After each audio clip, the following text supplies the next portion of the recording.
Hi friends, good evening అందరికీ. ఇప్పుడు నేను చెప్పే టాపిక్ వచ్చేసి మొహరం సీజన్ ఈ రోజు నుంచి స్టార్ట్ అవుతుంది. అది పొద్దున్న చేద్దాం అనుకున్నా, కాదు టైం కుదరక చేయలేదు. మొహరం సీజను ఇది కూడా 1 మంత్ చేస్తారు. ఎట్లయితే రంజాన్ చేస్తారో ఇది కూడా 1 మంత్ చేస్తారు అనమాట. అంటే రంజాన్ ముందు 1 మంత్ రంజాన్ చేస్తారు ఉపాధుల నుండి, తర్వాత రంజాన్ చేస్తారు. అలాగే మొహరం కూడా 1 మంత్ ఉండి ఇప్పుడు ఈరోజు స్టార్ట్ అయింది కదా, నెక్స్ట్ మంత్ 18th మొహరం అని అన్నారు. అది క్యాలెండర్ ప్రకారం కావచ్చు, మత గురువులు చెప్పడం బట్టి కావచ్చు, అది చేస్తారనమాట. మ్యాక్సిమం అయితే 18th అన్నారు. 1 మంత్ కాబట్టి కొంచెం అటు ఇటుగా 18th అవుద్ది next month.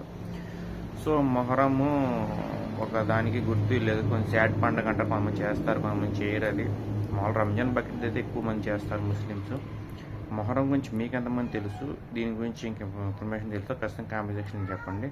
Thank you so much. Muharram month శుభాకాంక్షలు స్టార్టింగ్ ముస్లిమ్స్కి. హాయ్ ఫ్రెండ్స్, గుడ్ ఈవినింగ్ అందరికీ. ఇప్పుడు నేను చెప్పే టాపిక్ వచ్చేసి మొహరం